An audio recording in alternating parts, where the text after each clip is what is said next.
Hello everyone so welcome to our next video in the politics series and मैं हूं आपका host और दोस्त इंस्पेक्टर अब्बास।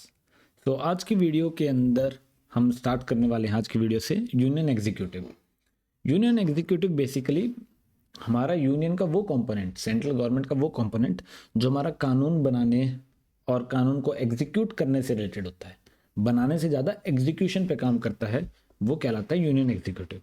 यूनियन एग्जीक्यूटिव हमारा आर्टिकल 52 से आर्टिकल 78 के अंदर है एंड इसके कुछ सब कंपोनेंट्स हैं। ठीक है, ये पार्ट 5 अब हम स्टार्ट करने वाले हैं कॉन्स्टिट्यूशन का, part 5 of the constitution.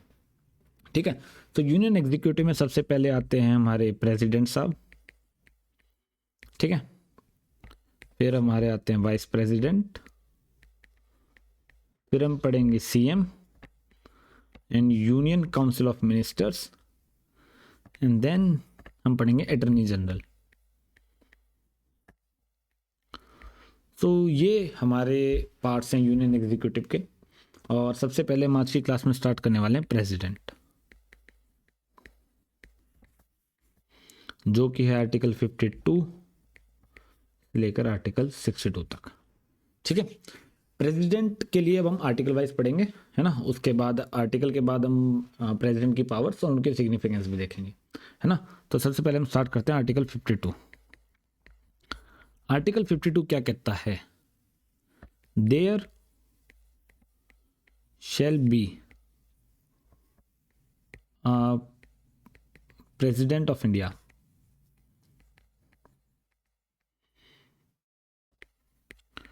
who shall be the head of the union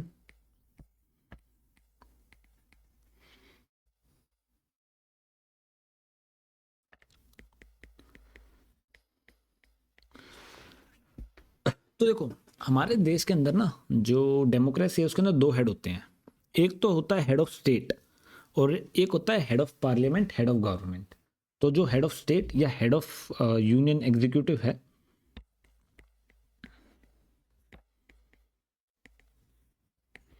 union executive को मैं यू लिखूंगा, वो है प्रेसिडेंट।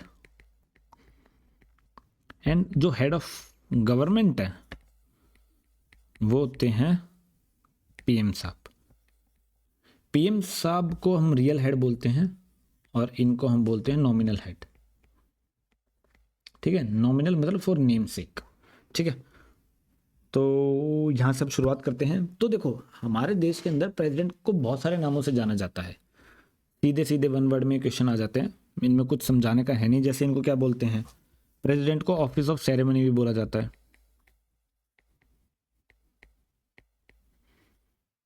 इनको हेड एग्जीक्यूटिव तो बोला ही जाता है, हेड ऑफ एग्जीक्यूटिव। तीसरा ceremonial head.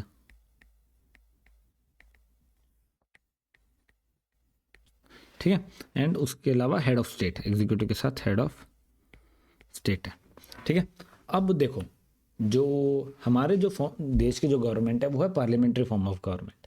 Parliamentary form of government में हमेशा जो हेड ऑफ गवर्नमेंट रहेगा वो प्राइम मिनिस्टर रहेगा एंड जो प्रेसिडेंट हैं वो हेड ऑफ स्टेट रहते हैं। बट यूएस के अंदर ऐसा सिस्टम नहीं है, क्योंकि यूएस के अंदर हेड ऑफ स्टेट और हेड ऑफ गवर्नमेंट दोनों सेम होते हैं, जो कि प्रेसिडेंट। तो ये आप एक फ़र्क समझ लीजिएगा कि अगर इंडिया और यूएसए का कंपैरिजन का क्वेश्चन आता है तो ये डिफरेंस है कि वहाँ पे हेड ऑफ स्टेट और हेड ऑफ गवर्नमेंट एक ही बंदा होता है, प्रेसिडेंट, जो भी डोनाल्ड ट्रंप है। और इंडिया के अंदर हेड ऑफ स्टेट और हेड ऑफ गवर्नमेंट दोनों डिफरेंट होते हैं। ठीक है, क्योंकि हम पार्लियामेंट्री फॉर्म ऑफ गवर्नमेंट की बात कर रहे हैं, जिसके अंदर पार्लियामेंट्री पीपल सुप्रीम है। पीपल इलेक्ट किसको करते हो? पीएम को करते हो। प्रेसिडेंट को आप कभी डायरेक्टली इलेक्ट नहीं करते हो, आप पीएम को इलेक्ट करते हो। तो इसलिए head of government is prime minister. ठीक है, इसके अलावा ये, अच्छा हाँ, ये तो आर्टिकल 52 था ना। अब आते हैं article 53, supreme commander of armed forces.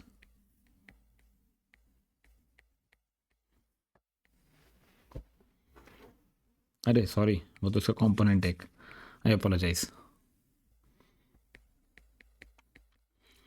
Executive power of union shall vest in president और इसके अलावा he is the supreme head of all defence forces.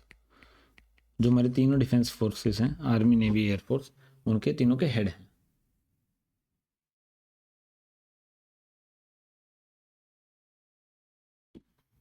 ठीक है, तो देखो इसका मतलब क्या होता है कि अब देखो ये तो यार कॉमन सी बात है ना, आप सबको पता होगा। इवन आज 26 जनवरी भी है, तो जो सारे डिफेंस फोर्सेस हैं वो सब के सब, उन सब के जो सुप्रीम हेड होते हैं, सब के सब क्या होता है, वो हमारे प्रेसिडेंट साहब हैं।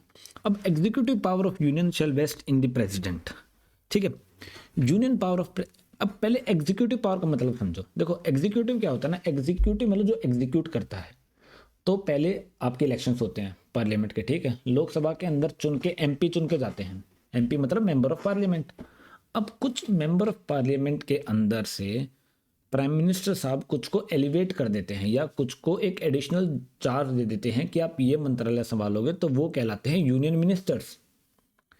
और अब हर एक यूनियन मिनिस्टर जो क्या कहते हैं, जो हर एक एमपी, अब किसी एमपी को हमने एक यूनियन मिनिस्टर बनाया, तो वो जो सारे यूनियन मिनिस्टर्स हैं वो हर एक इंडिविजुअली लेवल पे प्रेसिडेंट को रिस्पॉन्सिबल होते हैं। मतलब वो प्रेसिडेंट ही उनको अपॉइंट करते हैं। प्राइम मिनिस्टर साहब, जैसे मोदी जी नाम बोलेंगे कि जी हम अश्विनी वैष्णव जी को हम ये रेलवे मिनिस्टर बनाना चाहते हैं, वो प्रेसिडेंट को नाम देंगे। प्रेसिडेंट फिर अपनी स्टैंप अपनी हेड से उनको as a union minister of railways appoint करते हैं। समझ गए? तो हर एक जो मंत्री है वो इंडिविजुअली रिस्पॉन्सिबल होता है प्रेसिडेंट पे, और प्रेसिडेंट के प्लेजर पे ऑफिस होल्ड करता है। इसका मतलब क्या है कि कोई भी एग्जीक्यूटिव एक्शन, अब कोई भी वो मंत्री कोई भी एक्शन लेता है, कोई भी कार्य करता है, वो किसके बिहाफ पे कर रहा है? प्रेसिडेंट के बिहाफ पे कर रहा है। प्रेसिडेंट के पास रेलवे की पावर्स है। प्रेसिडेंट ने कहा कि भाई साहब ये पावर मेरे बिहाफ पे अश्विनी वैष्णव साहब करेंगे। वैष्णव, हाँ, ये हमारे ऑनरेबल क्या कहते हैं जो रेलवे मिनिस्टर हैं वो इन पावर्स को एग्जीक्यूट करेंगे। ये होता है, किसी भी लॉ बनता है, लॉ को एग्जीक्यूट कौन करता है? मंत्री एग्जीक्यूट करते हैं। लॉ बनाता कौन है? लॉ पार्लियामेंट बनाता है। तो executive powers of the union shall vest in the president. And अब इसके बाद और भी है, president who shall exercise them either directly or through officers subordinate to him। अब प्रेसिडेंट से बड़ा कौन ऑफिसर होगा हमारे देश में? तो प्रेसिडेंट उन पावर्स को who shall exercise them either directly, या तो खुद भी कर सकते हैं या फिर through officers subordinate to him. तो जो सारी की सारी पावर्स होती प्रेसिडेंट के पास है, बट वो एग्जीक्यूटिव पावर्स को प्रेसिडेंट साहब, प्राइम मिनिस्टर साहब के कहने पे अलग अलग मेंबर ऑफ पार्लियामेंट जिनको हमने मंत्री बनाया है उनके अंदर उन पावर्स को डिस्ट्रीब्यूट कर देते हैं। तो वो अपनी पावर्स को एक्सरसाइज कर रहे हैं सबऑर्डिनेट्स के थ्रू। फॉर एग्जांपल जैसे हमारा लाइव का चैनल है, मैं उस पर ओनर हूँ। अब चैट को मैनेज करने की मैंने पावर्स अपने अलग अलग मंत्रियों में, अलग अलग मॉडरेटर्स में मैंने डिवाइड कर रखी है। ठीक है, कि भाई तुम स्लो मोड लगाओगे या फिर तुम चैट को रेगुलेट करोगे, है ना। तो बेसिकली आप इसको ऐसे समझो लेमन टर्म्स में। अब इसके कोरिलेशन में एक और आर्टिकल है, आर्टिकल 74, जो आर्टिकल 53 के साथ ही पढ़ा जाना चाहिए। वो क्या कहता है कि there shall be a council of ministers, COM, council of ministers, to be headed by prime minister to aid and advise the president in the exercise of his functions। तो आपने देखा आर्टिकल 73 का ही एक तरीके से दूसरा रूप आर्टिकल 74 है कि there shall be a council of ministers, जिनको हेड करेंगे प्राइम मिनिस्टर साहब, जो एड और एडवाइस करेंगे प्रेसिडेंट को अपने एक्सरसाइज ऑफ हिज फंक्शंस में। तो 53 और 74 को अगर आप साथ में पढ़ोगे तो एक ही बार में चीज क्लियर हो जाती है ना। अब देखो यार, अब थोड़ी राम कहानी रची एक बहुत ही धुरंधर ऑनरेबल प्राइम मिनिस्टर थी, एक्स प्राइम मिनिस्टर थी इंदिरा गांधी मैडम, उन्होंने 42nd अमेंडमेंट लेके आए। 42nd अमेंडमेंट 1976 आया, जिसके अंदर बोला गया कि प्रेसिडेंट इस एडवाइस के अकॉर्डेंस में ही काम करेंगे। मतलब प्रेसिडेंट की फ्री विल नहीं है कोई, जो हमने एडवाइस दे दी प्रेसिडेंट साहब इस बिल पे साइन करो, सॉरी बिल से रिलेटेड नहीं है, हम डे टू डे फंक्शन कर रहे हैं, प्रेसिडेंट साहब हम ये करने वाले हैं, president can not deny that, president को करना ही पड़ेगा। ये उन्होंने चीज़ कर दी 42nd अमेंडमेंट से 1976। This advice was made binding on the president, ठीक है। बट फिर दोबारा से एक और अमेंडमेंट आता है 44th अमेंडमेंट 1978, जिसके अंदर बोला जाता है कि नहीं,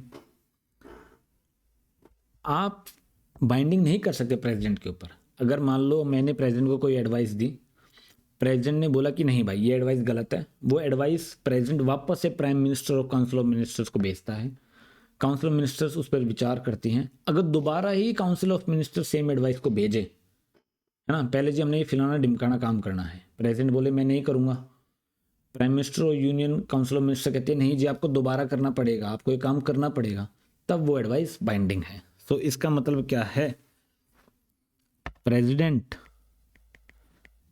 में ask the union COM, union council of ministers, union council of ministers जब मैं कह रहा हूं मतलब समझ जाना, prime minister heading the council of ministers, ठीक है, प्राइम मिनिस्टर जरूर है, टू रिकंसिडर सच एडवाइस, ठीक है, समझ गए आप। अब हम आते हैं आर्टिकल 54, जिसमें है इलेक्शन ऑफ प्रेसिडेंट। अब भैया हम इलेक्शन ऑफ प्रेसिडेंट कैसे करवाते हैं, ठीक है, करवाने से पहले, इलेक्शन ऑफ प्रेसिडेंट करवाने से पहले हमें ये देखना पड़ता है कि उनके इलेक्शन में पार्टिसिपेट कौन करेगा। जो इलेक्शन में पार्टिसिपेंट्स होते हैं उनको बोलते हैं इलेक्टोरल कॉलेज। इलेक्टोरल कॉलेज मतलब वो सब लोग जो इलेक्शन में पार्टिसिपेट करेंगे। तो इलेक्टोरल कॉलेज में कौन कौन आता है। अब हाँ, इलेक्शन कौन कंडक्ट करवाता है, इलेक्शन कमीशन ऑफ इंडिया, ठीक है। इलेक्शन कमीशन ऑफ इंडिया के हेड कौन होते हैं, chief election commissioner. Election commission of India थोड़ा सा इंपॉर्टेंट हो जाता है क्योंकि इस साल काफ़ी न्यूज़ में रहा है ना। तो इलेक्टोरल कॉलेज है। अब इसके अंदर इलेक्टोरल कॉलेज के अंदर कौन कौन आएगा, ऑल इलेक्टेड मेंबर्स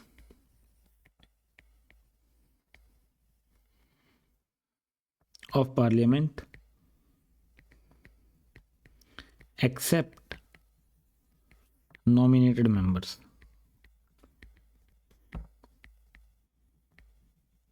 और सेकंड, ऑल इलेक्टेड मेंबर्स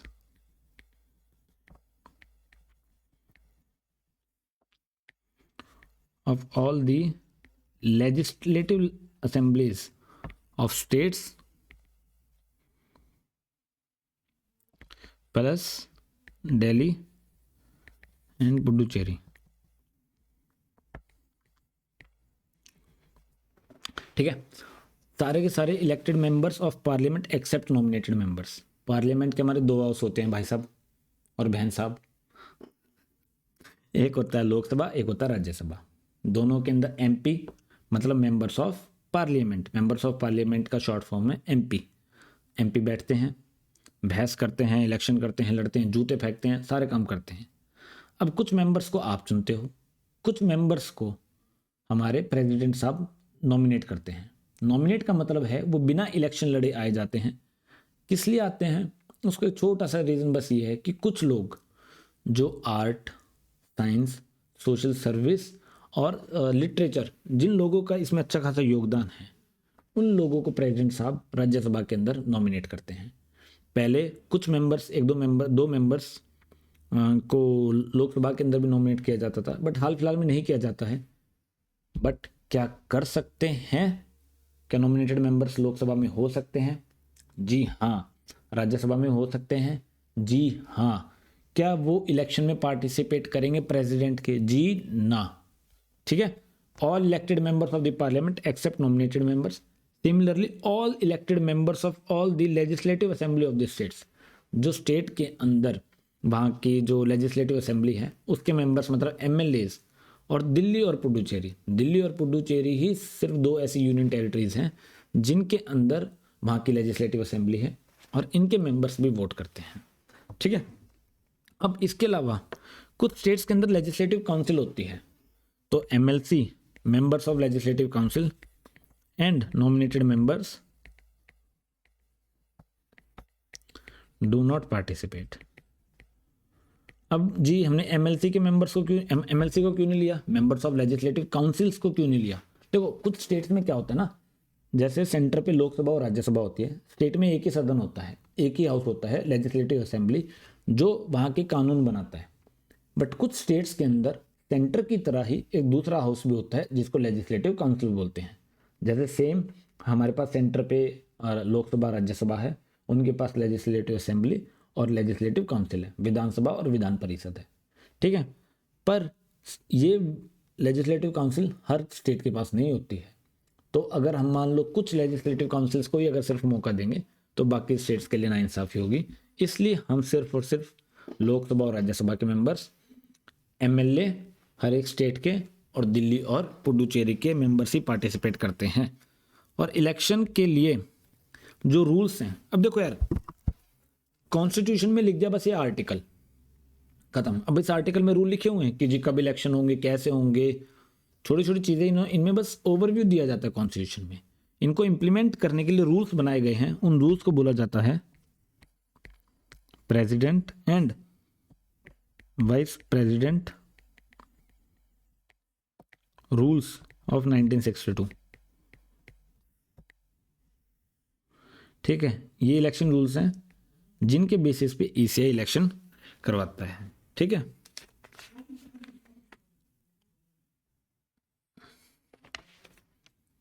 अब एक दो चीज़ और देखता हूँ।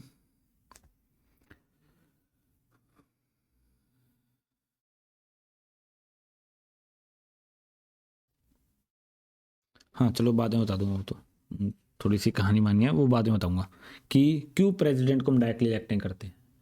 जब लेजिस्लेटिव काउंसिल जब हमारा संविधान बन रहा था, ठीक है, उस टाइम बहुत सारे डिबेट हुए कि डायरेक्टली इलेक्ट कर देते हैं।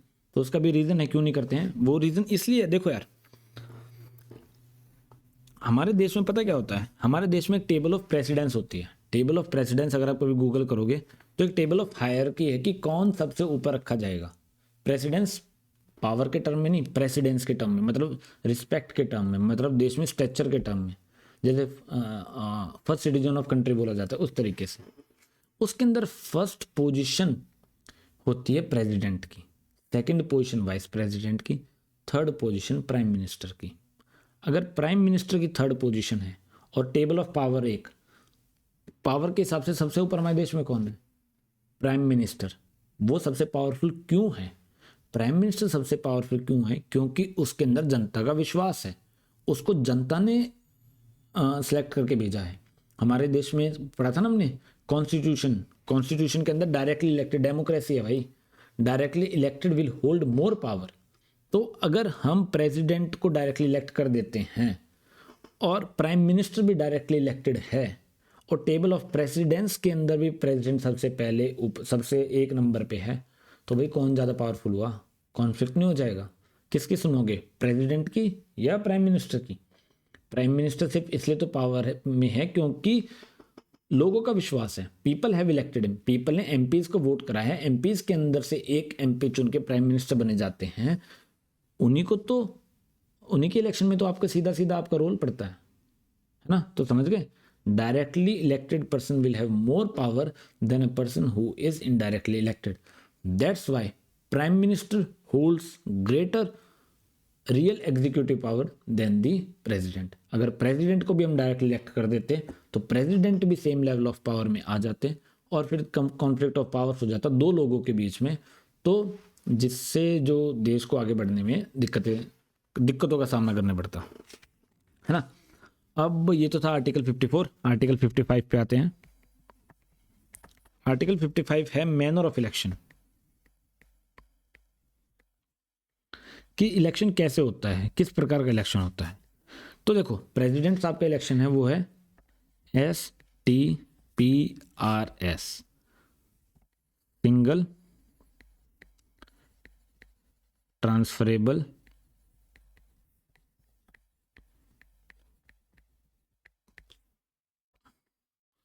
प्रोपोर्शनेट की स्पेलिंग भूल गया प्रोपोर्शनेट रिप्रेजेंटेटिव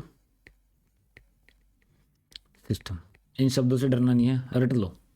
कैसे टाइप का है जी? Single transferable proportionate representative system है। मैं समझाऊंगा क्या क्या होता है सारे सिस्टम में, ठीक है। अब इसके अंदर इनडायरेक्ट इलेक्शंस होते हैं। इनडायरेक्ट इलेक्शन मतलब not directly elected by the people. इनको वो लोग इलेक्ट करते हैं जिनको आपने इलेक्ट करके भेजा है। MP और MLA only elected, not nominated. Member of legislative council वो भी नहीं इंक्लूड होंगे। समझ गए? समझ गए? आप लोग की आवाज़ में कैसे सुनूंगा, ये बात है। हाँ, वोटिंग होती है सीक्रेट बैलेट के द्वारा, पर्ची पे लिख के बिना किसी को बताए डब्बे में डाल देंगे, ये है सीक्रेट बैलेट, ठीक है। अब इसके साथ साथ मैं एक बार इलेक्शन समझा देता हूँ आपको कैसे होता है।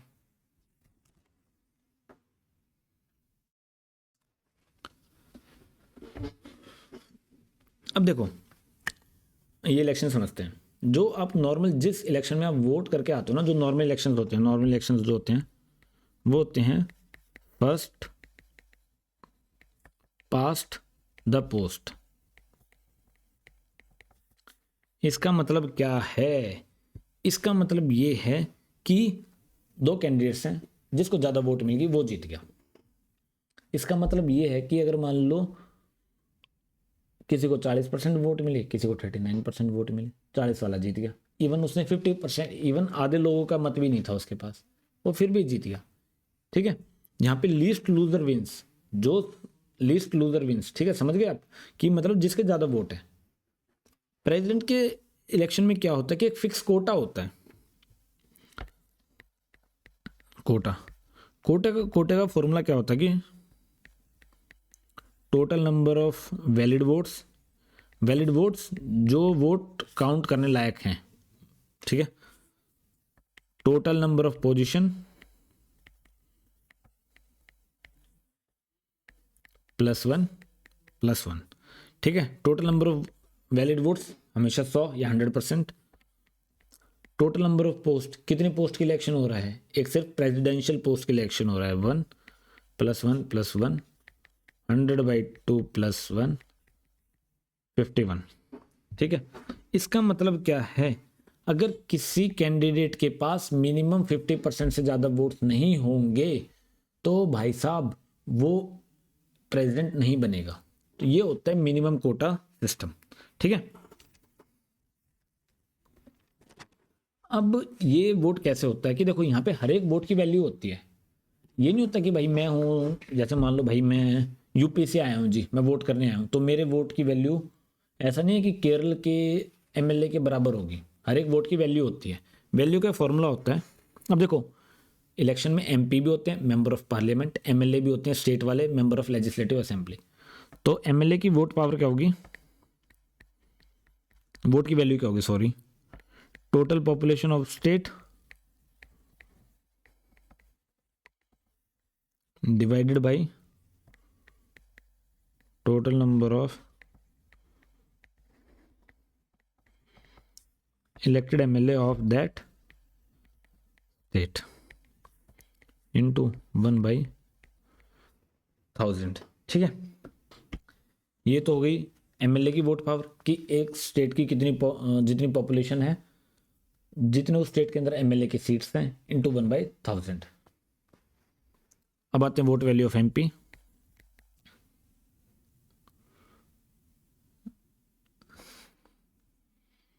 वोट वैल्यू ऑफ MP होती है, हाँ, टोटल वैल्यू ऑफ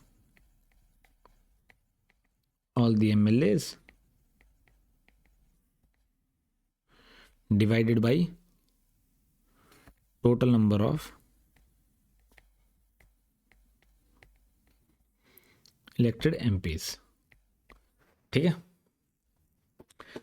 अब देखो हर एक एमपी की क्या वैल्यू सेम है? यस। अब क्वेश्चन एसएससी फॉर्मूला नहीं पूछेगा, एसएससी पूछेगा in the electoral college of president is the vote value of every MP same. मतलब बहुत ही मैंने लेमेंट्स टर्म्स में वो बनाई है। तो yes, vote value of every MP same. क्या हर एक एमएलए की वोट वैल्यू सेम होती है? नहीं। क्या हर एक स्टेट के हर एक एमएलए की वोट वैल्यू सेम होती है? यस। क्यों?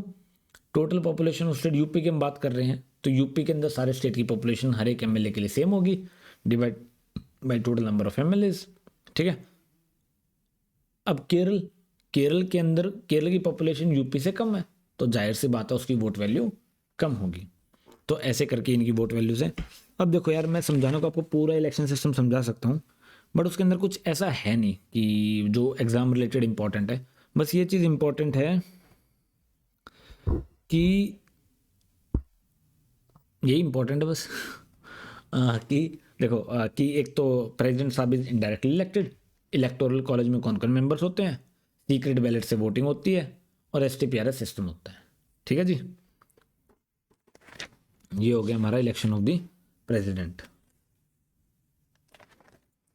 अब हम आते हैं हाँ, आर्टिकल 56 जो क्या कहता है, term of office of president, कि प्रेसिडेंट का टेन्योर कितने टाइम का रहता है? प्रेसिडेंट का टेन्योर रहता है जी 5 साल।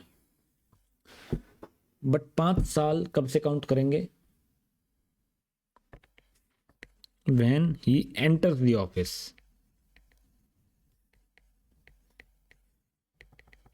क्या 5 साल से ज़्यादा दिन रह सकते हैं? हाँ जी, अगर मान लो भाई 5 साल से 2-4 दिन तक नए प्रेसिडेंट साहब ने ज्वाइन नहीं करा है, तो जब तक नए प्रेसिडेंट साहब आ नहीं जाते हैं तब तक प्रेसिडेंट ऑफिस लीव नहीं करेंगे।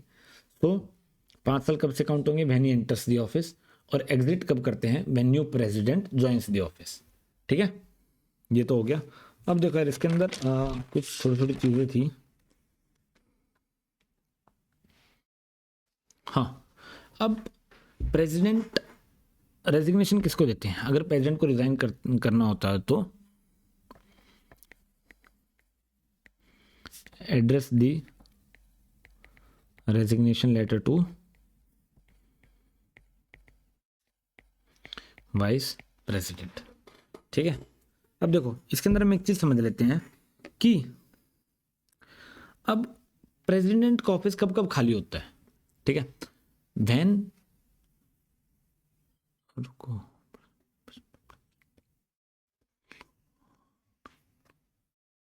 चलो यार, तो बाद के आर्टिकल्स में है, ये बाद में पढ़ा दूंगा। ठीक है, एक्चुअली मेरे नोट्स है ना, तो मैंने यूपीएससी के हिसाब से बना रखे हैं, तो वहाँ पे आर्टिकल्स की बजाय एक सीक्वेंस का फोकस होता है ना। बट अब एसएससी के लिए थोड़ा सा आर्टिकल्स पे एम्फेसिस है, तो आर्टिकल के हिसाब से मैं वो चीज़ पढ़ा दूँ। वो मेरा फ्लो आता है ना एकदम से। अब मैं term of office of president के अंदर वैकेंसी वगैरह कैसे जनरेट हुई, बट कोई नहीं, अपन आर्टिकल वाइज कर रहे हैं तो आर्टिकल के हिसाब से करेंगे। अब आते हैं आर्टिकल 57, एलिजिबिलिटी फॉर री इलेक्शन।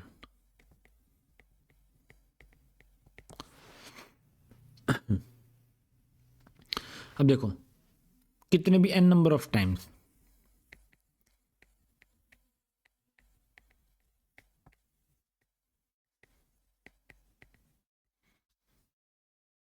ठीक है, और Indian citizen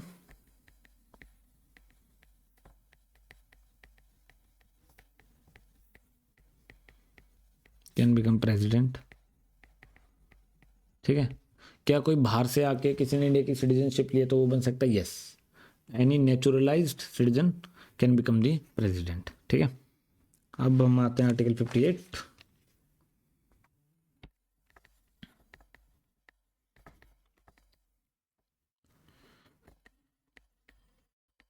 qualification for election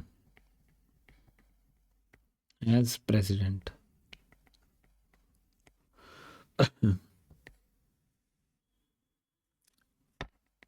35 LOC, 35 age, all the qualifications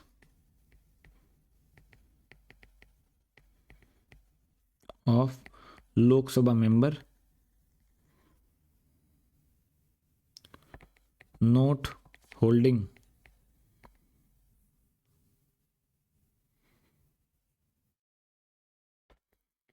any office of profit and must be a citizen।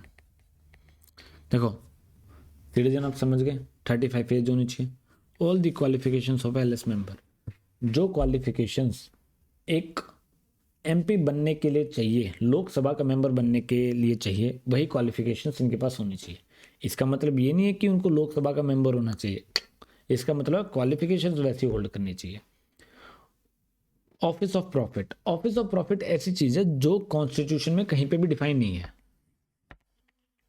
Not defined in constitution. कुछ पोस्ट को या कुछ ऑफिसेस को parliament time to time office of profit declare करता है, तो वो हमें होल्ड नहीं करना है, ठीक है। इसके बाद अब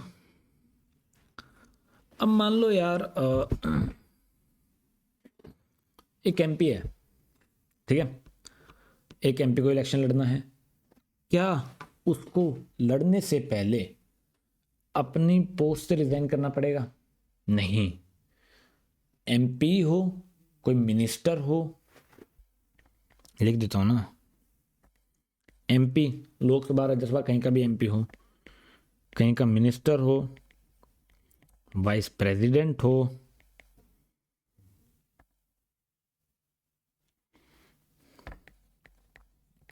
गवर्नर हो, अगर इन पोस्टों पे कोई इंसान है, या इवन एमएलए हो या स्टेट का मिनिस्टर हो, अगर इन पोस्ट पे कोई इंसान है और वो इलेक्शन लड़ता है, तो वो इलेक्शन इन पोस्ट पे रहते हुए इलेक्शन लड़ सकता है, कैन कंटेस्ट इलेक्शन। बट अगर जीत जाते हैं तो इन पोस्ट से उन्हें रिजाइन करना पड़ेगा, ठीक है, समझ गए आप। अब दूसरी चीज, ऑल्दो वाइस प्रेसिडेंट साहब मैंने एक तरीके से गलत लिखा है, क्योंकि वाइस प्रेसिडेंट होते हुए वो दोबारा इलेक्शन नहीं लड़ेंगे प्रेसिडेंट के लिए, तो एमपी, मिनिस्टर, गवर्नर, एमएलए और स्टेट के मिनिस्टर से they can contest the elections, but the moment they are chosen to the post of president they have to resign, यहाँ से रिजाइन करना पड़ेगा। बट अगर कोई बंदा ऑफिस ऑफ प्रॉफिट पे है तो उसको इलेक्शन लड़ने से पहले ही रिजाइन करना पड़ेगा। ये चीज मैं बस आपको इसलिए बता रहा हूं कि ऑफिस ऑफ प्रॉफिट पे रहते हुए तो जी आप इलेक्शन में जा भी नहीं सकते, रिजाइन करो पहले फिर इलेक्शन लड़ो, ठीक है। इतनी सी बस छोटी सी चीज क्या ध्यान रखनी है कि ऑफिस ऑफ प्रॉफिट पे रहते हुए क्या वो इलेक्शन कॉन्टेस्ट कर सकते हैं? आंसर है नहीं, ठीक है। ये भी हो गया।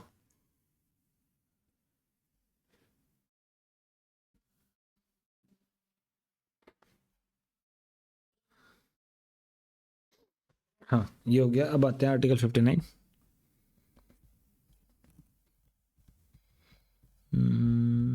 ये भी करा दिया, हाँ आर्टिकल 59 जिसमें conditions of office of president,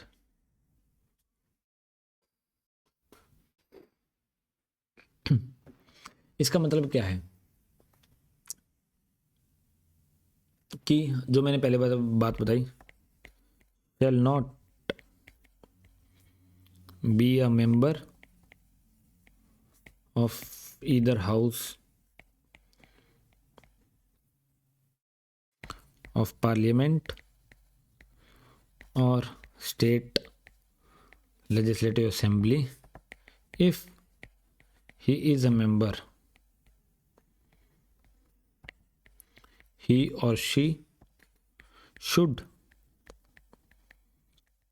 vacate the seat before appointment, election जीत के अपॉइंटमेंट होनी बाकी है, अपॉइंटमेंट से पहले ही आपको इस पोजीशन से रिजाइन करना पड़ेगा।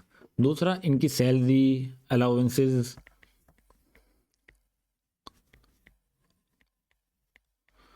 या कोई भी और भी इमोल्यूमेंट्स हैं, इमोल्यूमेंट्स जो बाकी जो भी खर्चे वर्चे हैं सब जो सरकार इनको देती है, भत्ते मिलते हैं जो, वो they are decided by the parliament और they can never be reduced बोल देते हैं। चलो सरल भाषा में, रिड्यूस का मतलब क्या है कि कभी भी पार्लियामेंट चाह के प्रेसिडेंट की सैलरी कम नहीं कर सकती, हमेशा बढ़ा ही सकती है या फिर सेम लेवल पे रख सकती है, बट उसको कभी भी कम नहीं कर सकती है। थोड़ा आगे का पोर्शन है, क्योंकि जो इनकी सैलरी होती है, जो इनके एमोल्यूमेंट्स होते हैं, that is a charge expenditure on the budget on consolidated fund of India. इस चार्ज एक्सपेंडिचर का मतलब क्या है कि ये खर्चा होगा ही होगा। सिंपल भाषा में ये समझ लो, आगे बहुत इलेबोरेटली पढ़ाऊंगा मैं पार्लियामेंट के अंदर, ये खर्चा होगा ही होगा। ये खर्चा है, ये खर्चा direct consolidated fund of India से आएगा। पार्लियामेंट बढ़ा सकती है, घटा नहीं सकती है। ठीक है, अब हम आते हैं आर्टिकल 60 ओथ।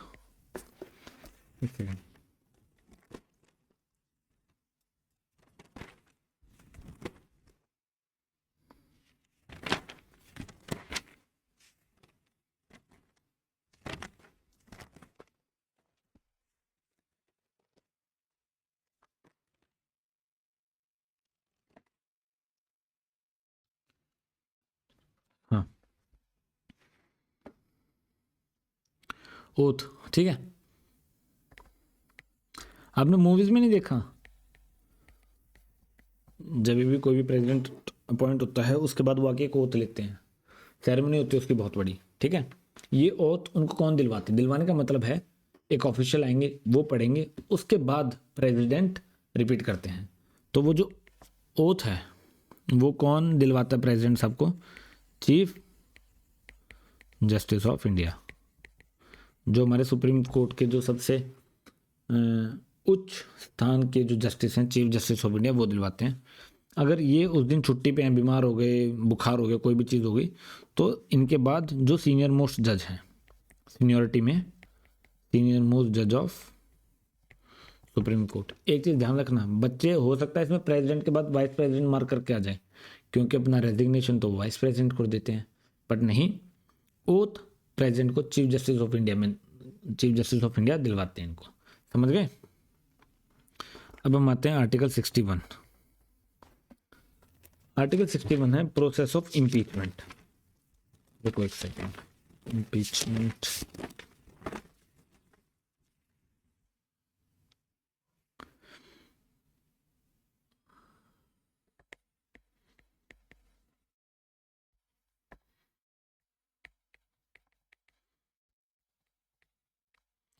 इम्पीचमेंट का अर्थ होता है हटाना, कि प्रेसिडेंट को हटाया कैसे जाता है। ठीक है, प्रेसिडेंट को हटाने के लिए, अब हटाया क्यों जाता है, हटाया जाता है violation of the constitution. Violation of constitution का सीधा सीधा मतलब है यूनियन काउंसिल ऑफ मिनिस्टर्स की बात नहीं मानना। ठीक है,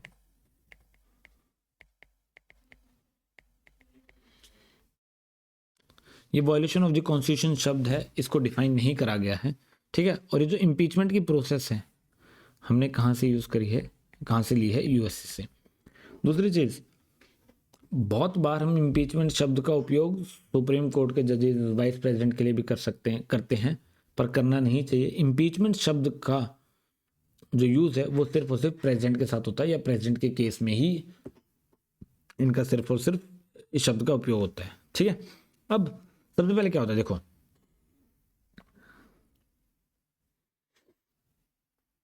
हाँ, अब आप पे आरोप लगा दिया जी, आरोप लगा दिया, आरोप कौन लगाएगा, आरोप मैं और आप नहीं लगाओगे, आरोप लगाएंगे 1/4 of the members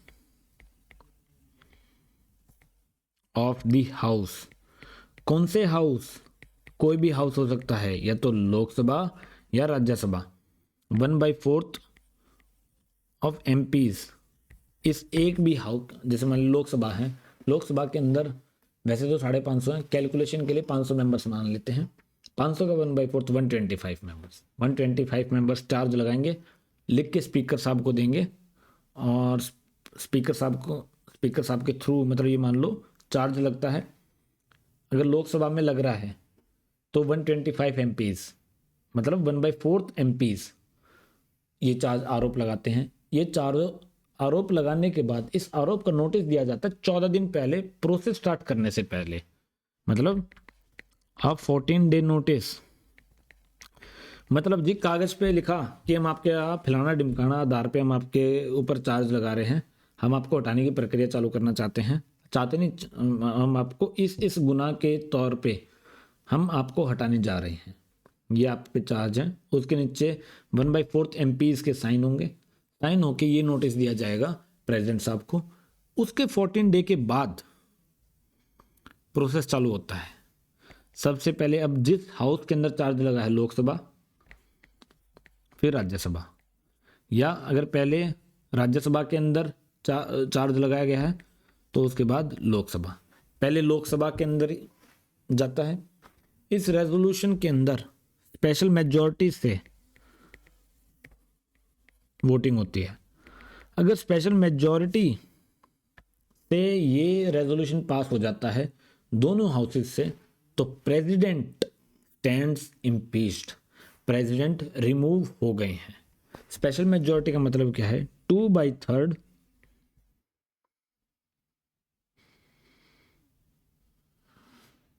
of present, नहीं टोटल मेंबरशिप आएगा, of total membership of the house. ठीक है, उस हाउस की टोटल मेंबरशिप का 2/3 से अगर ये रेजोल्यूशन पास हो जाते दोनों हाउसेज से, तो प्रेसिडेंट इम्पीच हो जाते हैं। क्या प्रेसिडेंट, जब ये सदन के अंदर प्रक्रिया चालू होगी तो क्या उसके अंदर प्रेजेंट रह सकते हैं? तो yes, he has right to appear and to be represented at, sorry headphone गिर गए यार, एट सच एन इन्वेस्टिगेशन।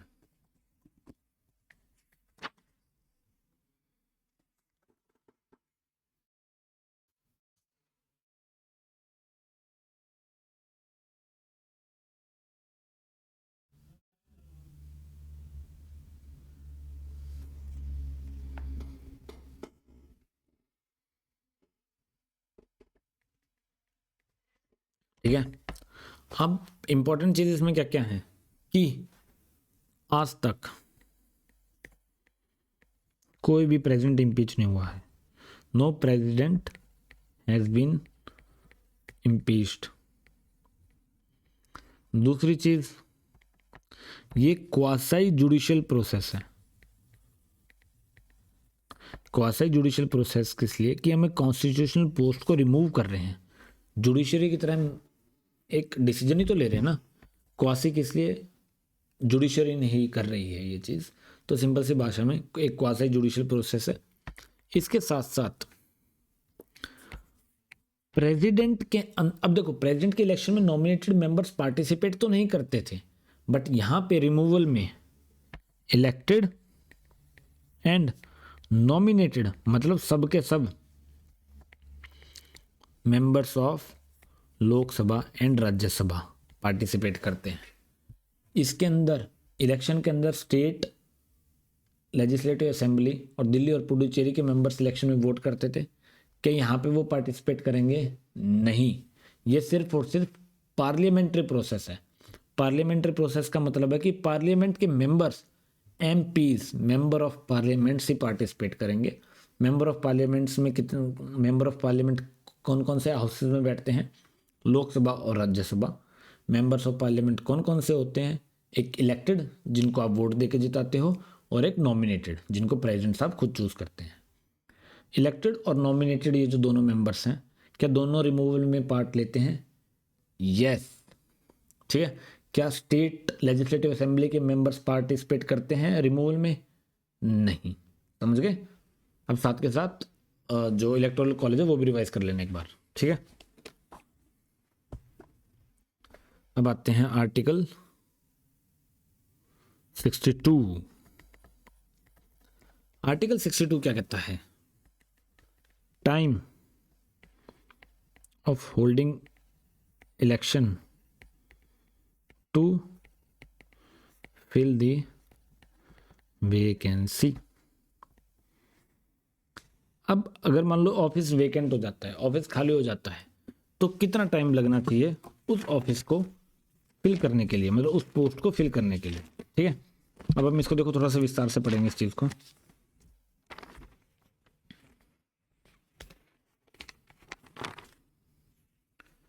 हाँ, अब देखो ऑफिस दो तरीके से खाली होता है। इफ नॉर्मली, कि भाई नॉर्मली उनके 5 साल पूरे हो गए, तो 5 साल पूरे होने से पहले election commission of India election conduct करेगा, और जैसे ही नए प्रेसिडेंट साहब चुन के ऑफिस के अंदर कदम रखेंगे, वैसे ही पुराने वाले प्रेसिडेंट साहब ऑफिस छोड़ के चले जाएंगे, ठीक है। Election should be held before the expiration of president's term, ठीक है। ये पहला तरीका। अब अगर वैकेंसी मतलब ऑफिस खाली हो गया, किन किन कारणों से? सबसे पहले 2.1 डेथ, 2.2 उन्होंने अपना रेजिग्नेशन दे दिया जी वाइस प्रेसिडेंट साहब को, ठीक है। आर्टिकल 56 के अंदर पढ़ा था हमने, रिजाइन किसको करते हैं? वाइस प्रेसिडेंट साहब को, ठीक है। 2.3 या फिर इम्पीचमेंट, उनको रिमूव कर दिया गया। तो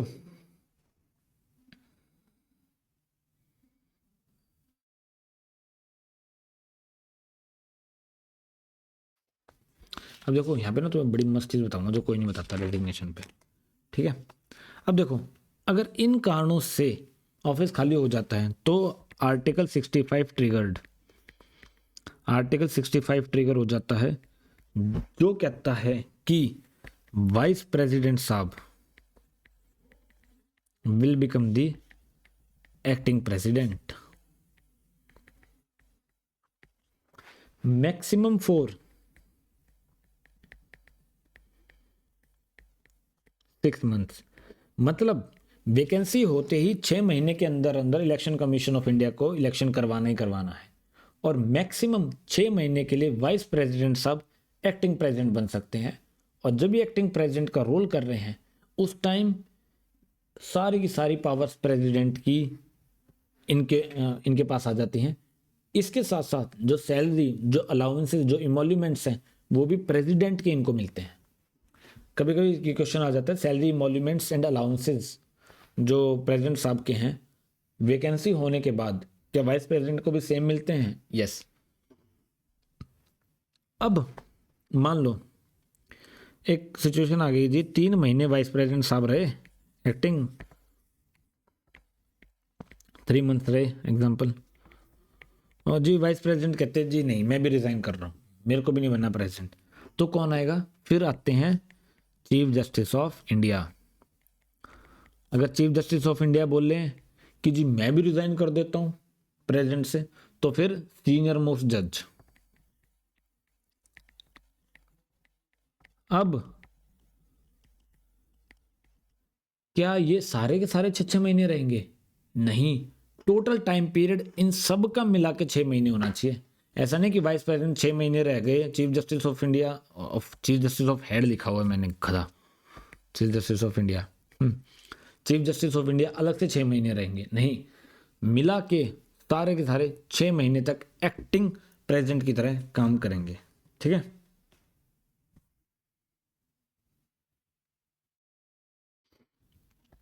ये हो गया। अब मैंने आपको मस्ती बताने के लिए बोला था रेजिग्नेशन। देखो कहाँ से कहाँ कनेक्ट होता है। प्रेसिडेंट साहब अपना रेजिग्नेशन देते हैं वाइस प्रेसिडेंट को। ये है आर्टिकल 56A, 56 1 है, ऐसे कुछ है। हाँ 56 1 है, सॉरी 56 1 है। अब वाइस प्रेसिडेंट साहब इस रेजिग्नेशन को फॉरवर्ड कर देते हैं स्पीकर को।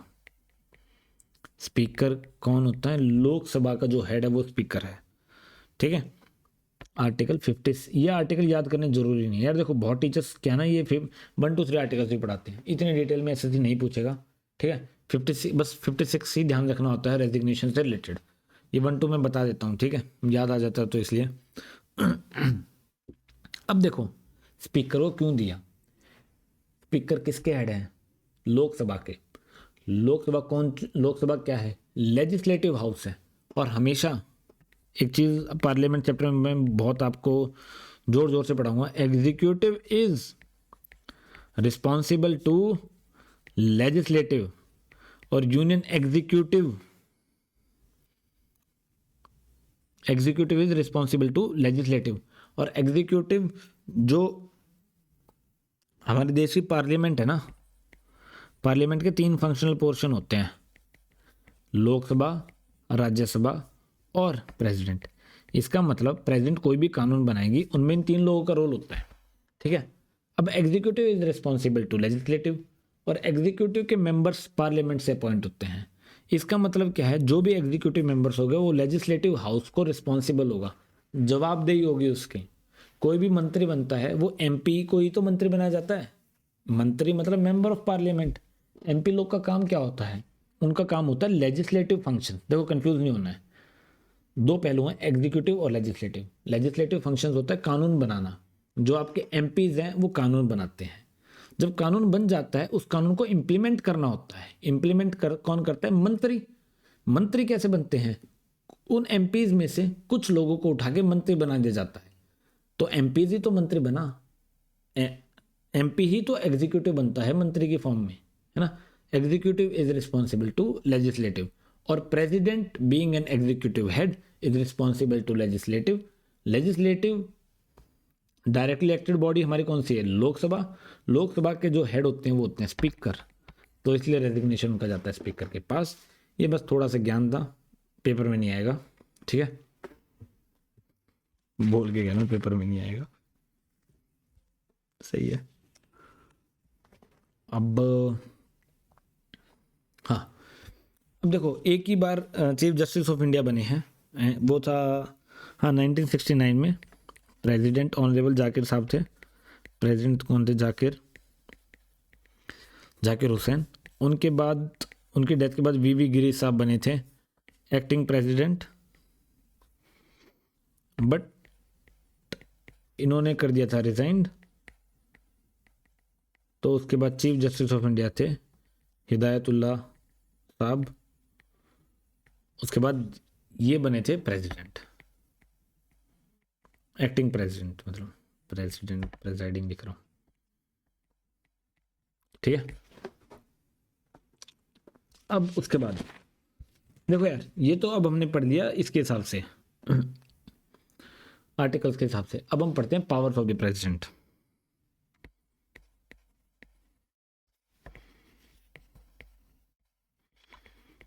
प्रेसिडेंट के साहब के पास कौन कौन सी शक्तियां होती हैं? हाँ,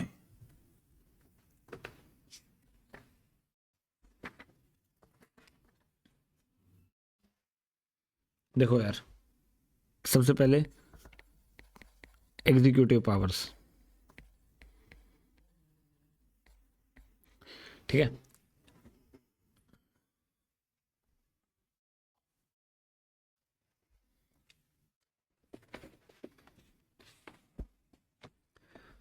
हमने आर्टिकल सबसे पहले आर्टिकल में पढ़ा था, आर्टिकल 53 में पढ़ा था हमने, all the executive functions of the union are exercise in the name of the president. So इसका मतलब क्या है कि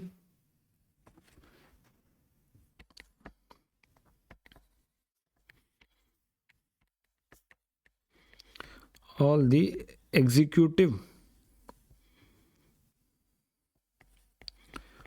फंक्शंस ऑफ द यूनियन।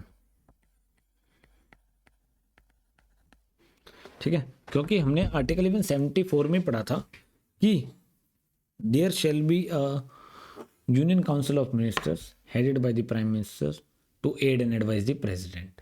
ठीक है, तो एड एंड एडवाइस किस में करेगी? एग्जीक्यूटिव फंक्शंस में करेगी। ठीक है, तो किसके नाम पे करे जाते हैं? प्रेसिडेंट साहब के नाम पे करे जाते हैं एग्जीक्यूटिव फंक्शंस में। और क्या क्या आता है? अपॉइंटमेंट, जितनी भी हाई लेवल अपॉइंटमेंट्स होती हैं या जितनी भी एग्जीक्यूटिव पोजीशंस होती हैं, जैसे कैग, जजेस सुप्रीम कोर्ट के, हाई कोर्ट के, यूपीएससी के चेयरमैन हो गए, अटॉर्नी जनरल हो गए, ये सब के सब को कौन अपॉइंट करता है? प्रेसिडेंट साहब। पीएम अपॉइंट होके आते हैं। ठीक है, तो पीएम साहब को भी यही अपॉइंट करते हैं। And on advice of PM he appoints other ministers. ठीक है, प्राइम मिनिस्टर साहब बोलते हैं कि इसको अपॉइंट करो, इसको अपॉइंट करो, तो उन सबको भी हमारे जो, देखो यूपीएससी किताबें उठा ली मैंने। ठीक है, तो प्रेसिडेंट साहब अपॉइंट करते हैं। ठीक है, अदर मिनिस्टर्स को। दूसरा, अब एक आर्टिकल है, आर्टिकल 78। सीधा सीधा अर्थ क्या है कि president can seek information from prime minister regarding business of the government. मान लो कोई ऐसा मैटर चल रहा है, सरकार ने किसी काम पे डिसीजन लिया है या कोई मैटर अंडर डिस्कशन है, तो उसके ऊपर प्रेसिडेंट चाहे तो पीएम साहब से जो भी गवर्नमेंट का बिजनेस है, बिजनेस ऑफ द गवर्नमेंट का मतलब जो उसकी डे टू डे वर्किंग है, उसके ऊपर एक रिपोर्ट ले सकते हैं या उसके ऊपर इंफॉर्मेशन मांग सकते हैं। सिंपल सी बात ये है। ठीक है, तो सारे के सारे एग्जीक्यूटिव फंक्शंस जो भी डिसीजन सरकार के होते हैं वो प्रेसिडेंट के नाम पे करे जाते हैं। जो भी अपॉइंटमेंट होती हैं कैग की, जजेस की, कैग आगे पढ़ाऊंगा मैं क्या होता है, UPSC attorney general of India, prime minister को अपॉइंट करना, उसके बाद उनकी एडवाइस पे बाकी मिनिस्टर्स को भी अपॉइंट अपने प्रेसिडेंट साहब करते हैं। ठीक है,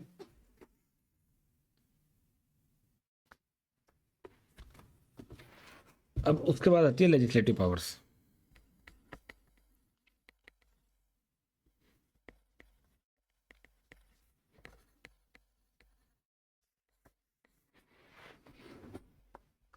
अब देखो, प्रेसिडेंट किसके पार्ट है? प्रेसिडेंट पार्लियामेंट के पार्ट है, पार्ट ऑफ पार्लियामेंट। इसका मतलब वो लॉ मेकिंग के अंदर एक इम्पॉर्टेंट हिस्सा है, एक इम्पॉर्टेंट किरदार है और एक इम्पॉर्टेंट भूमिका निभाते हैं। ठीक है, अगर कोई भी बिल पास होना हो, if any bill has to be passed then it must, देखो मैं लिख देता हूं,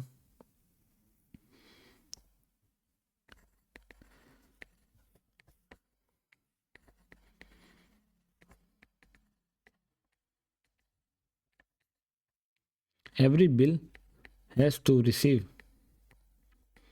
assent मतलब permission of president to become an act. Act मतलब पास होकर एक्ट बन जाता है। तो देखो, लोकसभा या राज्यसभा, किसी भी हाउस से एक बिल ओरिजिनेट हुआ, अगर लोकसभा से ओरिजिनेट हुआ है तो वो बिल राज्यसभा में जाएगा, राज्यसभा से हुआ तो वो बिल लोकसभा में जाएगा।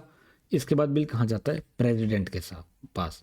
प्रेसिडेंट वहाँ पे इसको क्या देते हैं? अपनी एसेंट। अगर एसेंट दे दी तो तभी के तभी ही ये क्या बनेगा? ये बनता है तभी के तभी एक्ट। ठीक है,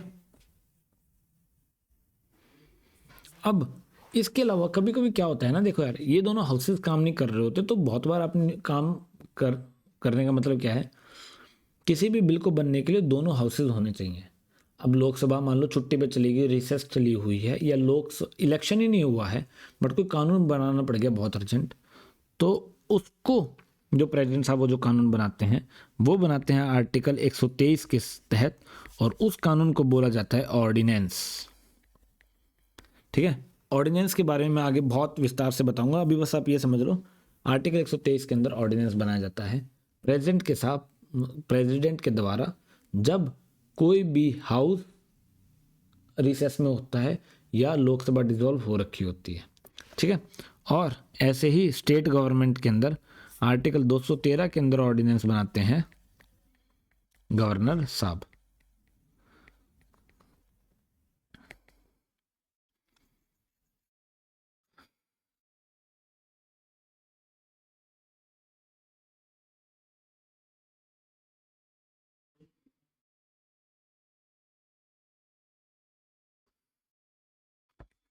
ठीक है, मतलब जब भी रिसेस चल रही होती है, हाउस की छुट्टी हो रखी होती है, उस टाइम ऑर्डिनेंस का मतलब होता है बिल बनाना सिर्फ और सिर्फ प्रेसिडेंट के द्वारा और स्टेट के अंदर गवर्नर के द्वारा स्टेट ऑर्डिनेंस। ठीक है, अब देखो रिसेस का मतलब क्या होता है, 3 सेशन होते हैं हमारे, बजट, मॉनसून और winter session.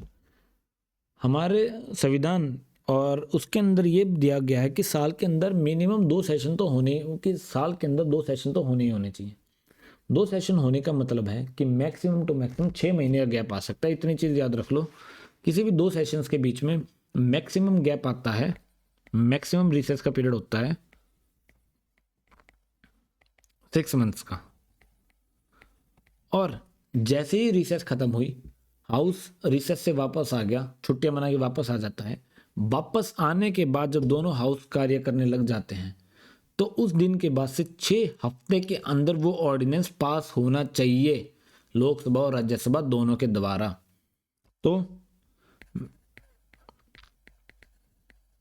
Maximum passing time 6 week. तो इसका मतलब 6 महीने प्लस 6 वीक टोटल टाइम है जिस टाइम तक एक ऑर्डिनेंस रह सकता है। 6 महीने रिसेस खत्म होते ही 6 हफ्ते के अंदर अंदर उस ऑर्डिनेंस को पास करना जरूरी है। अगर पास नहीं होता है तो वो ऑर्डिनेंस लैप्स हो जाता है, वो कानून हट जाता है। ठीक है, ये तो होगी legislative power.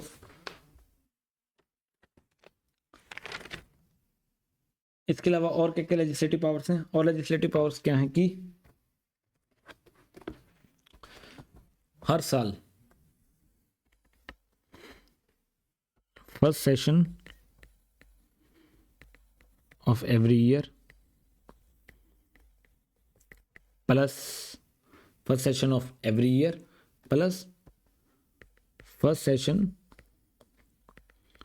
Of newly formed LS, जब इलेक्शन होने के बाद नई लोकसभा बन के आती है तो इन दोनों के जो फर्स्ट सेशंस हैं उनके जो प्रेसिडिंग स्पीच हैं वो प्रेसिडेंट साहब देते हैं। ठीक है, अब प्रेसिडेंट साहब he can send messages to parliament, parliament को मैसेज भेज सकते हैं किसी भी एड के ऊपर, किसी भी एडवाइस के ऊपर, किसी भी बिल के ऊपर, किसी भी एक्ट के ऊपर, किसी भी एक्टिविटी के ऊपर।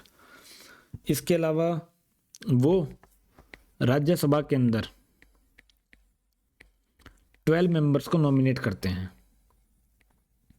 और ये 12 मेंबर्स कौन कौन सी फील्ड से आएंगे, लिटरेचर, जैसे सचिन तेंदुलकर साहब एक एमपी रह चुके हैं, अपने एस जयशंकर साहब जैसे जो वो राज्यसभा से एमपी नॉमिनेटेड मेंबर हैं, नहीं नॉमिनेटेड नहीं है, सॉरी गलती होगी मेरी, हाँ तेंदुलकर साहब हैं, जयशंकर साहब नहीं है। ठीक है, आर्ट हो गया और हो गया सोशल सर्विस, ये सोशल सर्विस है, सोशल साइंस मत सोचना इसको। ठीक है, उसके अलावा कौन, एसेंट ऑफ बिल सभी पढ़ाएंगे, आगे पढ़ाएंगे, बाद में पढ़ाएंगे। ठीक है, उसके बाद क्या है कि ना हर साल रिपोर्ट पर जो भी देखो कॉन्स्टिट्यूशनल बॉडीज होती है ना, कॉन्स्टिट्यूशनल बॉडी जिन जिन बॉडीज के बारे में कॉन्स्टिट्यूशन में मेंशन होता है, जैसे कैग, यूपीएससी हो गई, फाइनेंस कमीशन हो गया, एटसेट्रा, इनकी रिपोर्ट आती है एवरी ईयर, इनकी रिपोर्ट्स आती हैं, उन रिपोर्ट को पार्लियामेंट में पेश करते हैं प्रेसिडेंट साहब। ठीक है।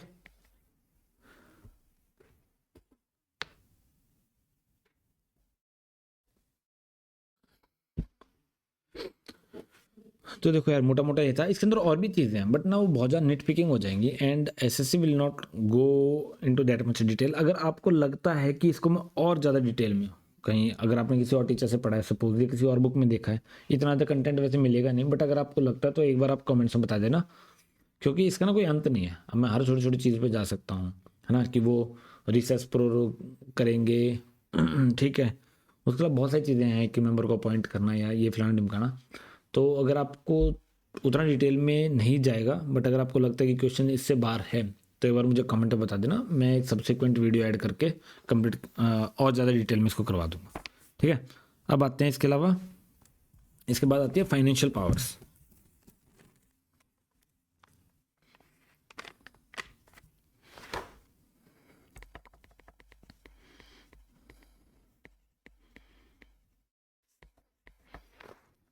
फाइनेंशियल पावर क्या होता है कि देखो, बहुत डिटेल में हो जाएगा, बहुत डिटेल में ये हो जाएगा कि फाइनेंशियल पावर देश के अंदर बजट डिसाइड करता है किस चीज़ को कितना पैसा मिलेगा। बजट आता है एक मनी बिल, बजट एक मनी बिल का पार्ट होता है। मनी बिल, बजट को एक तरीके से मनी बिल बोलते हैं, है ना। और बजट को पास होने के लिए पहले परमिशन चाहिए होती है प्रेसिडेंट साहब की। तो आर्टिकल 114 कहता है, 114 ही है, एक बार चेक कर लेना, 114 112 है कि president shall cause laying down of annual budget का दूसरा नाम है annual financial statement, annual financial statement. ठीक है। मतलब सिंपल सी बात है, बजट जब पेश करते हैं उससे पहले प्रेसिडेंट साहब की परमिशन चाहिए होती है। अब उसके बाद मिलिट्री पावर्स, मिलिट्री पावर हमने देख ली कि he is the supreme commander, he और she is the supreme commander. ठीक है। अगर हम वॉर डिक्लेयर करते हैं तो एक कागज होता है, उस पर लिखते हैं we are at this plan ढिमकाना वॉर विद दिस कंट्री, उस पर प्रेसिडेंट के साइन होते हैं। तो प्रेसिडेंट ही वॉर डिक्लेयर कर सकते हैं या पीस डिक्लेयर करते हैं on the behalf of our entire nation. हम आते हैं जुडिशियल पावर्स में भाई। जुडिशियल पावर्स एक तरीके से टेक्निकली जुडिशियल नहीं होती है, एक्स्ट्रा जुडिशियल पावर्स होती हैं। ये क्या होती हैं? एक्स्ट्रा जुडिशियल पावर्स होती हैं। एक्स्ट्रा जुडिशियल पावर्स का मतलब क्या है कि normal judiciary, supreme court, high court और डिस्ट्रिक्ट कोर्ट के परव्यू से बाहर होती हैं ये।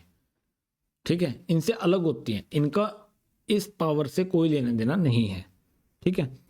अब देखो यार, आपने वो देखा है कि इस कैदी ने प्रेसिडेंट साहब के सामने याचिका लगाई।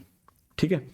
अब किसी भी स्टेज पे अगर आपको डिस्ट्रिक्ट कोर्ट ने सजा सुना दी या हाई कोर्ट ने सजा सुना दी, सुप्रीम कोर्ट ने सजा सुना दी, किसी भी केस पे आप प्रेसिडेंट के पास मर्सी पेटिशन या पेटिशन ऑफ क्लेमेंसी फाइल कर सकते हो। ठीक है। अब मर्सी पेटिशन या फिर पेटिशन ऑफ क्लेमेंसी, प्रेसिडेंट के पास आप किसी भी यूनियन लॉ के रिलेटेड अगर आपको सजा मिली है, यूनियन लॉ, या फिर आपको मिलिट्री कोर्ट के अंदर कोर्ट मार्शल करा गया है, तो आप प्रेसिडेंट के पास लगाते हो। गवर्नर के पास आप जब लगाते हो जब आपको पनिशमेंट मिली है किसी स्टेट लॉ के अगेंस्ट, मतलब आपने स्टेट के किसी लॉ का उल्लंघन करा है और आपको सजा मिली है, तो जब आप गवर्नर के पास, फिर आप प्रेसिडेंट के पास। ठीक है। अब देखो, अगर प्रेसिडेंट के पास भाई आपने अपनी याचिका करी, प्रेसिडेंट बोलता नहीं, तो इसका मतलब नहीं है कि आप ये बोलोगे नहीं जब मैं सुप्रीम कोर्ट जाऊंगा, प्रेसिडेंट साहब ने मना कर दिया। नहीं, प्रेसिडेंट साहब को कोई रीज़न नहीं देना होता। प्रेसिडेंट साहब को वो मना भी कर सकते हैं, वो हाँ भी कर सकते हैं। इसके अगेंस्ट कोई भी अपील नहीं है। ठीक है, ये चीज़ ध्यान रखना, no appeal against decision of president.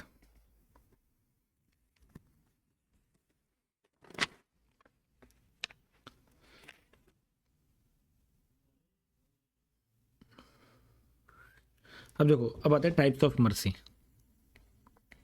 एक और चीज, डेथ पेनल्टी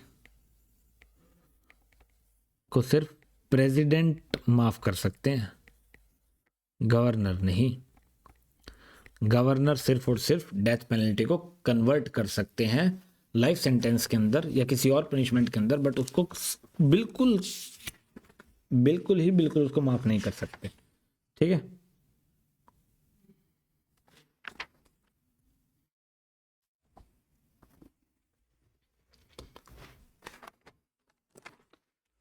अब सबसे पहले टाइप्स,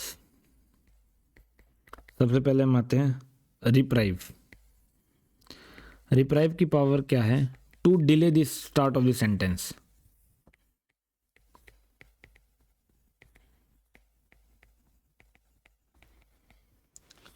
मतलब अगर मान लो भाई 31 अक्टूबर 2019 से आपकी पनिशमेंट स्टार्ट हो रही है, सॉरी 2019 कहाँ है, 2025 से 31 अक्टूबर से आपकी पनिशमेंट स्टार्ट हो रही है और आपकी बहन की शादी है जी 5 नवंबर को, तो ऐसे सर्कमस्टांसिस में सरकार बोलती है, प्रेसिडेंट साहब बोलते हैं कि भाई 5 नवंबर से इसकी बहन की शादी है, इसको अपना क्रियाक्रम करने दो और उसके बाद 6-7 नवंबर से इसकी पनिशमेंट हम स्टार्ट कर देंगे।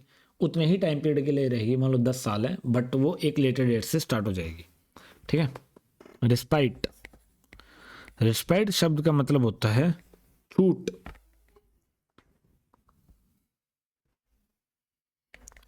Dealing with special circumstances,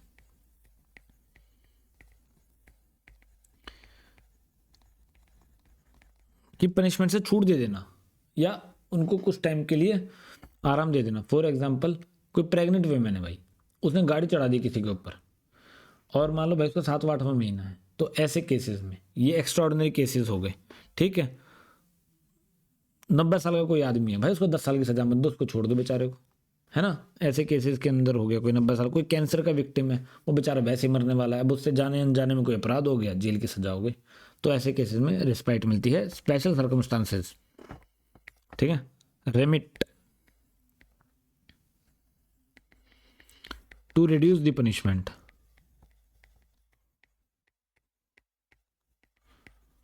for example 15 years से हमने पनिशमेंट कर दी 10 ईयर्स की, ठीक है, छोटी कर दीजिए। फिर आते हैं कॉम्यूटेट। अब देखो, इसमें पनिशमेंट का टाइप नहीं बदला है, टाइप सेम रहा है, बस हमने सेम का मतलब क्या है, अगर मान लो रिगरस पनिशमेंट थी, उसको कठोर कारावास था, तो 15 साल के कठोर कारावास से 10 साल का कठोर कारावास। कठोर कारावास का मतलब क्या है, उनसे काम करवाया जाता है जेल में। ठीक है। और कम्यूटेट होता है कि एक टाइप से, sorry, change punishment from one type two another. इसका मतलब क्या, डेथ से हमने उसको लाइफ पनिशमेंट में कन्वर्ट कर दिया। ठीक है जी। और फिफ्थ आती है पार्डन। पार्डन जैसे शब्द कहता है माफ, डेथ की सजा माफ कर दी, जाओ घर जाओ, भागो ब्लुल, वैसे करके। ठीक है। गवर्नर डेथ सेंटेंस को पार्डन नहीं कर सकता है, उसको कम्यूटेट कर सकता है, ये चीज ध्यान रख लेना। Governor can not pardon a death sentence. ठीक है। और गवर्नर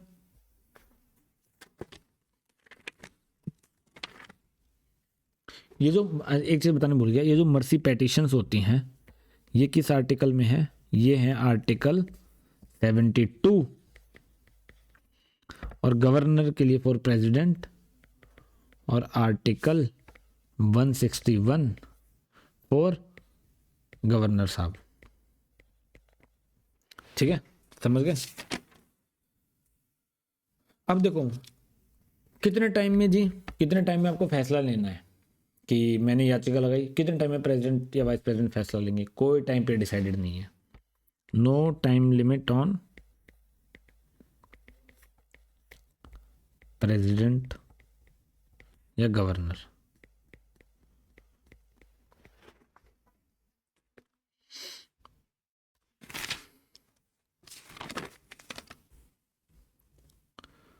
बट एक टाइम में सुप्रीम कोर्ट ने कह रखा है कि इसका नाम भूल गया मैं, जरूरी भी नहीं है वो, कि यार आप एक अगले को टाइम तो बताओ ना।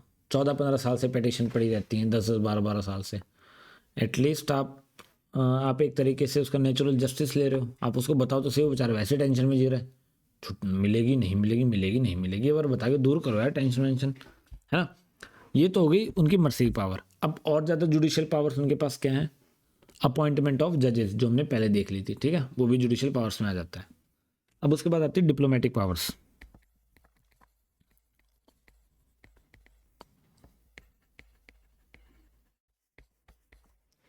डिप्लोमेटिक पावर्स, ठीक है, इसके अंदर क्या है? जो भी अम्बेसडर या हाई कमिश्नर्स अपॉइंट करे जाते हैं वो प्रेसिडेंट साहब के नाम पे करे जाते हैं, और जो भी बाहर से अम्बेसडर्स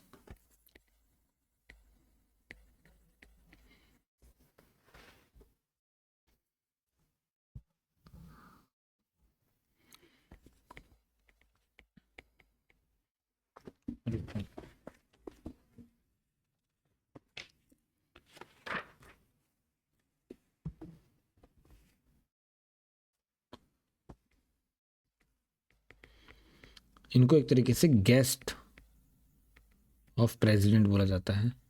इसके अलावा international treaties and agreements are signed in the name of president. इसके अलावा भाई देखो, प्रेसिडेंट के पास इमरजेंसी पावर्स भी होती हैं, वो इमरजेंसी में स्पेशली अलग से पढ़ाऊंगा, ठीक है, तो वो हम वहाँ देखेंगे। अब फाइनेंशियल पावर्स, फाइनेंशियल पावर हमने पहले देखी थी, उसका एक कंपोनेंट बच गया था, वो ये है कि जो भी डिस्ट्रीब्यूशन ऑफ रिवेन्यूज होता है ना, कि किस स्टेट को कितना पैसा दिया जाएगा या बाकी स्टेट्स के बीच में पैसा कैसे बटेगा,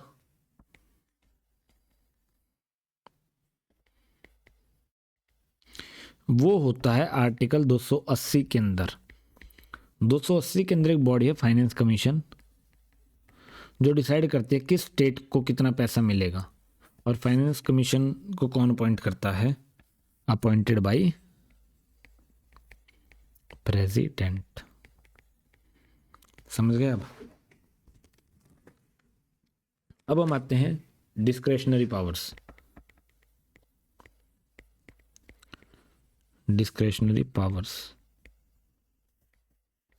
ठीक है, डिस्क्रेशनरी पावर्स, जो डिस्क्रेशन स्वेच्छा से, जो पिछली कुछ पावर्स थी ना, वो कहीं ना कहीं या तो पार्लियामेंट करवा रहा था या प्राइम मिनिस्टर साहब करवा रहे थे, ठीक है। कुछ डिस्क्रेशनरी पावर्स है जो उनके पास खुद से होती हैं, जिसके अंदर उनका खुद का डिस्क्रेशन होता है। ऑल्दो डिस्क्रेशन जैसे शब्द कॉन्स्टिट्यूशन में एग्जिस्ट नहीं करती, बट स्टिल। अब आते वेटो। वेटो जैसा शब्द हमारे कॉन्स्टिट्यूशन में कहीं पे भी नहीं है। कॉन्स्टिट्यूशन में है आर्टिकल 111, एसेंट ऑफ बिल्स, जो हमने पीछे पढ़ा था ना, एसेंट ऑफ बिल्स, बिल्स को परमिशन देना, ठीक है। बिल जो भी पास करा जाता है लोकसभा या राज्यसभा के द्वारा, दोनों हाउसेस के द्वारा, अब वो प्रेसिडेंट के पास आता है, और प्रेसिडेंट उस पर 3 चीजें कर सकता है। पहली एब्सोल्यूट वीटो, दूसरे सस्पेंसिव वीटो, और तीसरी है पॉकेट वीटो, ठीक है। एब्सोल्यूट वीटो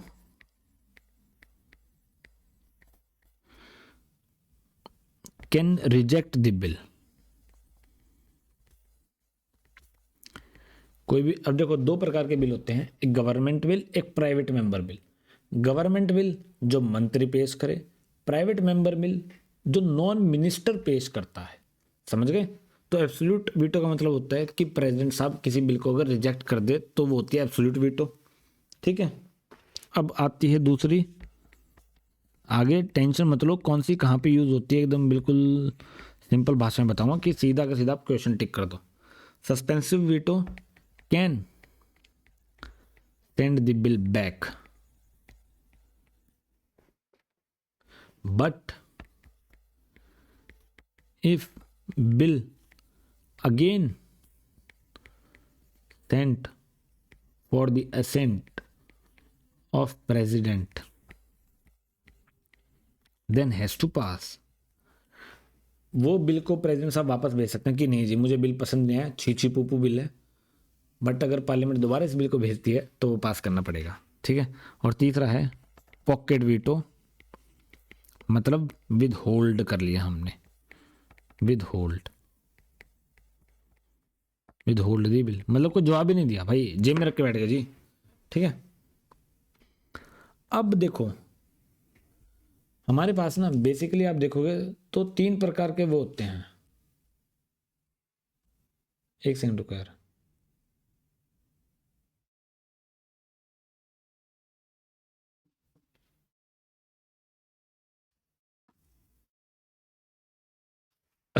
देखो अगर आप देखोगे ना तो हमारे पास 3 प्रकार के बिल होते हैं। आगे बहुत डिटेल में पढ़ाऊंगा, अभी बस आप ये समझ लो ऑर्डिनरी बिल, और वहां पे भी करवाऊंगा ये चीज़ वीटोस, मनी बिल और जी कॉन्स्टिट्यूशनल अमेंडमेंट बिल।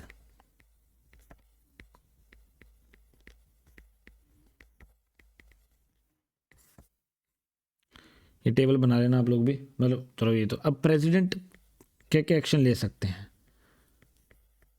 क्या प्रेसिडेंट इस बिल को पास कर सकते हैं, पास करने को रेटिफाई बोलते हैं, तो यस। क्या इस बिल को वापस भेज सकते हैं, रिटर्न भी कर सकते हैं। क्या इस बिल को रिजेक्ट कर सकते हैं, तो रिजेक्ट भी कर सकते हैं। रिटर्न का मतलब क्या है, सस्पेंसिव वीटो,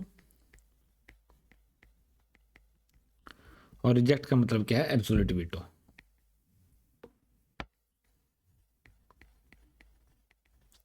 मनी बिल, क्या मनी बिल को रेटिफाई कर सकते हैं, एक्सेप्ट, यस। क्या मनी बिल को रिजेक्ट कर सकते हैं, मनी बिल मतलब जो बजट है, yes, but can not reject, oh sorry can not send back. इसका मतलब क्या है कि no suspensive veto in money bills. Question सीधा सीधा आएगा, can suspensive veto be used in money bills, no. Constitutional amendment bill ratify कर सकते हैं but no veto power is allowed. ना रिजेक्ट कर सकते हैं, ना वापस भेज सकते हैं, कुछ नहीं कर सकते हैं, ना विदहोल्ड कर सकते हैं, सिर्फ और सिर्फ आपको पास करना ही करना पड़ेगा। ठीक है, तो ये था बेसिकली। टेंशन ना लो वीटो के बारे में, ordinary bill, money bill, constitution amendment bill, इनके बारे में बहुत ज़्यादा विस्तार से मैं पार्लियामेंट में पढ़ाऊंगा, अभी बस आप इतना जान लीजिए। ठीक है, और आगे तो ये था प्रेसिडेंट। इसके अलावा देखो यार, फॉर्मेशन ऑफ गवर्नमेंट, एक और उनकी डिस्क्रेशनरी पावर है, वो है formation of government. Formation of government कैसे कि prime minister chosen by president, but क्या इसमें फ्री विल होती है, नहीं। मेजॉरिटी पार्टी का जो लीडर होता है उसको ही आप पीएम अपॉइंट करोगे, बट अगर मान लो 2 पार्टी उनके सेम वोट हैं, सेम नंबर ऑफ वोट्स हैं, तब प्रेसिडेंट डिस्क्रेशनरी, प्रेसिडेंट की मर्जी है कि मैं इस बंदे को बोलता हूं कि भाई तुम हाउस में आओ, तुम अपनी मेजॉरिटी प्रूव करो, और जब तुम प्राइम मिनिस्टर हो, समझ गए, उसको प्राइम मिनिस्टर अपॉइंट कर देंगे, फिर उसको अपनी मेजॉरिटी, इसको कॉन्फिडेंस बोला जाता है, मेजॉरिटी प्रूव करने का मौका दिया जाएगा जब सेम नंबर ऑफ वोट्स हो जाते हैं। समझ गए आप, जब कोई भी क्लियर कट विनर नहीं होता है उस केस में। ठीक है, तो दैट्स इट फॉर प्रेसिडेंट। अब हम अगली, मुझे लग रहा था छोटी क्लास होगी, बट ये थोड़ी सी लंबी क्लास होगी मेरे उसके हिसाब से, है ना।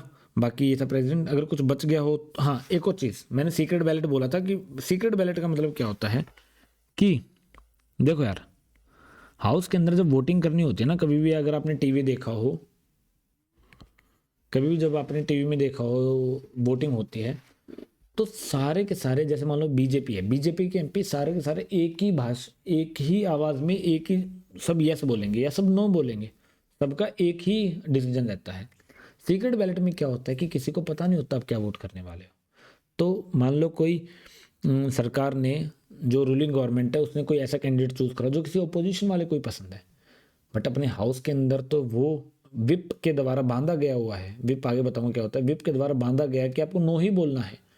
बट जब सीक्रेट बैलेट है तो वो अपनी मर्जी से, हो सकता है कि रूलिंग गवर्नमेंट के कैंडिडेट को वोट दे दे यस, या ये भी हो सकता है रूलिंग गवर्नमेंट वाला ओपोजिशन वाले कैंडिडेट को प्रेसिडेंट के इलेक्शन में वोट दे दे। ये होता है सीक्रेट बैलेट की सीक्रेटली काम कर रहे हो आप।